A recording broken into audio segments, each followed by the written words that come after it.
The chairman and other members of this committee have spent all day attacking you and trying to rewrite the history of January 6th. But Mr. Jim Jordan, the chairman, failed to mention how he was running around the Capitol terrified by the possibility that all those insurrectionists would harm him. In fact, on page 97 of the deposition transcript, you mentioned how Mark Meadows, the president's chief of staff, quote unquote, never saw Jim Jordan so scared. The chairman also failed to mention that he was in direct contact with the White House in the days leading up to and on January 6th, which is why his toll records were subpoenaed by your office. You just watched a sitting congresswoman read a chairman's own deposition back to him in his own hearing, proving he was terrified on the day he now pretends to investigate. Jim Jordan spent months hiding Jack Smith in a closed room, blocking cameras, burying the public testimony he knew would burn him. And on January 22nd, 2026, Jasmine Crockett walked into that room and lit the match. This channel covers the moments Washington prays you never see. If you want the unfiltered record, subscribe now, hit the bell, and share this before it disappears. It's curious because you've sat here all day, and thank you so much for showing up because this was something that you wanted to do. The Republicans wanted to make sure that you were hid in a room with no cameras because I was there. They didn't really want you out public because they were afraid of what you would say, which is that you could have proven your case because you are a career prosecutor who knows how to prosecute criminals. So just to be clear, today, it seems like the Republicans have not really fought very much about whether or not Trump was guilty or not. In fact, their fight seems to be over whether or not you were authorized to prove their guilt. Do you recall a number of Republican members asking about whether or not your appointment was okay, even though we know that you've testified about the more than 100-year precedent that allowed for your appointment? I was asked questions about that today, and our position, as we filed in our appeal, is that there was strong support for my appointment, including Supreme Court precedent directly on. Here is what just happened, and you need to understand this clearly. Jack Smith came to that hearing ready to defend his case on the merits, the evidence, the facts, the law. Republicans refused to go there. Instead, they spent the day arguing that Smith never should have been appointed in the first place, that the whole prosecution was structurally illegitimate, that it doesn't matter what Trump did, because the man investigating him shouldn't have had the job. That is not a legal defense. That is a burial attempt. When you cannot beat the evidence, you attack the investigator.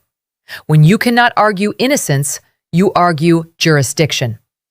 This is the oldest trick in the authoritarian playbook, and Jim Jordan ran it for 8 hours straight in a closed room with no cameras, then ran it again on January 22nd in public, hoping the process arguments would bury the substance. Jasmine Crockett refused to let that happen. She walked in and did something remarkable. She made Jack Smith confirm the facts out loud, on the record, in front of cameras. Donald Trump lost the 2020 election. 60 federal and state courts found zero evidence of fraud. Trump's own Attorney General, Bill Barr, confirmed the loss. Trump's own Vice President, Mike Pence, confirmed it. Co-conspirator John Eastman told Pence that violence was necessary to stop the certification. And Trump, knowing all of this, sent his supporters to the Capitol anyway. None of that was in dispute. Not a single Republican in that room challenged any of it, because they couldn't. So instead, they attacked Smith's appointment. They attacked his timeline. They weaponized a single, unverified allegation about a prosecutor and a judgeship. They did everything except answer the one question that matters. If Trump didn't do it, why does the evidence say he did? Crockett forced the answer into the record anyway. Smith confirmed it. The evidence was sufficient to convict. The only reason Donald Trump is sitting in the White House and not a federal courtroom is that he won an election. And his own report says so on page 137. That is not a defense of his innocence. That is an accident of timing. All right, so that means something about facts. So let's talk about facts. Donald Trump lost to Joe Biden, yes or no?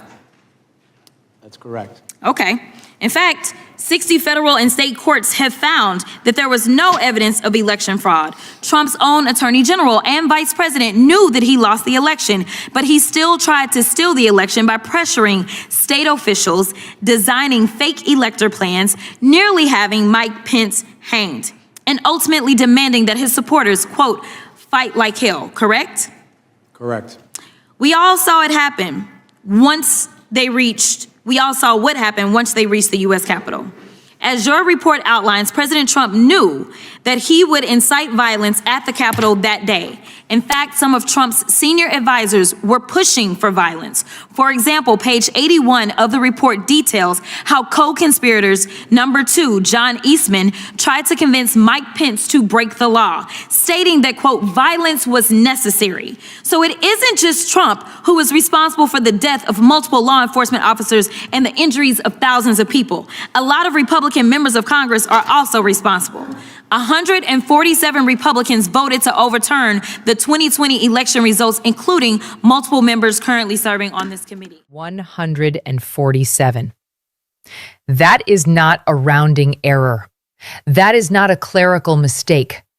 147 Republican members of Congress voted to overturn the results of a free and fair election after the Capitol had been attacked, after 5 people died, after law enforcement officers were beaten with American flags.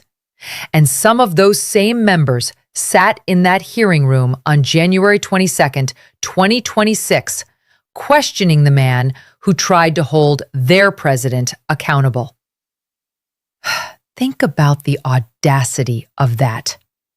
Think about what it takes to sit across from Jack Smith, the prosecutor whose report confirmed the evidence was sufficient to convict, and spend your time asking whether he had the right paperwork. Jim Jordan has been one of Donald Trump's most loyal soldiers since the moment Trump descended that escalator. He refused to cooperate with the January 6th Select Committee. His phone records were subpoenaed because he was calling the White House from inside a Capitol building that was under siege. And when Mark Meadows, Trump's own chief of staff, described Jordan's state that day, the words he used were, "Never seen him so scared." And yet here is Jordan, chairman of the Judiciary Committee, running an investigation into the man who was trying to prosecute the insurrection that Jordan spent running from. That is not oversight. That is obstruction wearing a gavel. Now let's talk about page 137, because that page is the quietest bomb in this entire story, and it deserves to be detonated in public. Jack Smith's own report states that the Department of Justice's position is that the Constitution prohibits the indictment and prosecution of a sitting president, that the prohibition is categorical, that it does not turn on the gravity of the crime, the strength of the evidence, or the merits of the prosecution.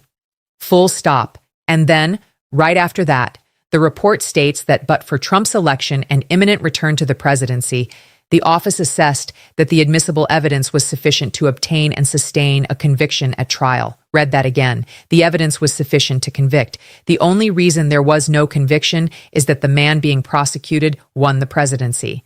He did not prove his innocence. He did not beat the case on the merits. He outran the calendar.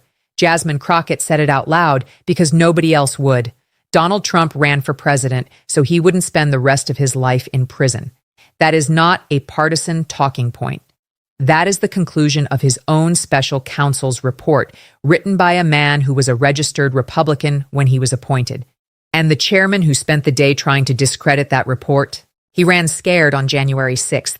His own chief of staff said so. Implied to Stanley Woodward that the administration would look more favorably on a judgeship application if he managed to get his client, Walt Nauta, to cooperate against President Trump. and to flip on him. And we know this because Stanley Woodward himself came forth with this information. And I guess my question for you, is this appropriate behavior for a special counsel's office to leverage attorneys' future career prospects? Sir, I believe I can answer this question, even though it's regarding the Florida case, because we did filings on it, and I'm not referring to anything in the final report.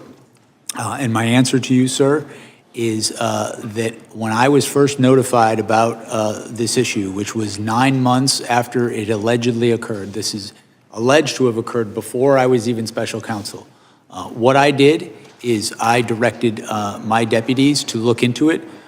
We made sure the person involved self-referred it to OPR, and then we did a filing to the court. There was a motion by President Trump's attorneys. We responded and we laid out our position, and our position was that I did not believe that that allegation was credible. At best, it was a misunderstanding because the people in the room did not understand any threat to be made.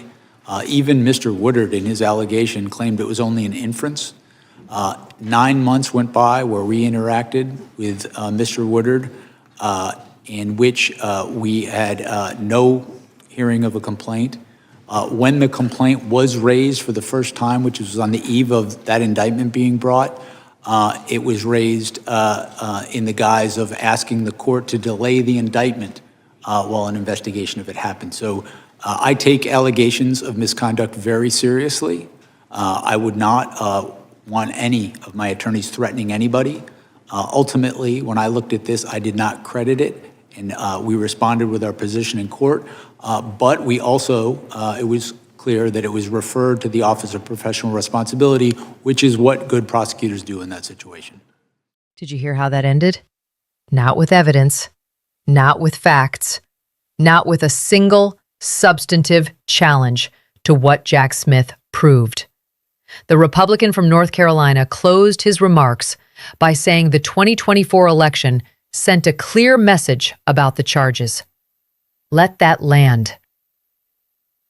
The defense, the final argument from the majority side, was that Donald Trump won. That is it. That is the whole case. Not that Trump didn't do it. Not that the evidence was weak. Not that the prosecution was unfair. Just, he won. The people spoke. Case closed. But here is the problem with that argument, and Jasmine Crockett named it when nobody else was willing to. Winning an election is not the same as being innocent. Running for president to avoid prosecution is not the same as being exonerated. And holding a hearing to destroy the credibility of your prosecutor while refusing to dispute his evidence is not oversight. It is a protection racket. 90 allegations across 4 jurisdictions, 34 criminal convictions after a jury heard the full evidence, a special counsel report that explicitly states the evidence was sufficient to convict, a sitting president who, according to that same report, willfully broke the law, repeatedly tried to obstruct justice, and sent a mob to the Capitol knowing it would turn violent.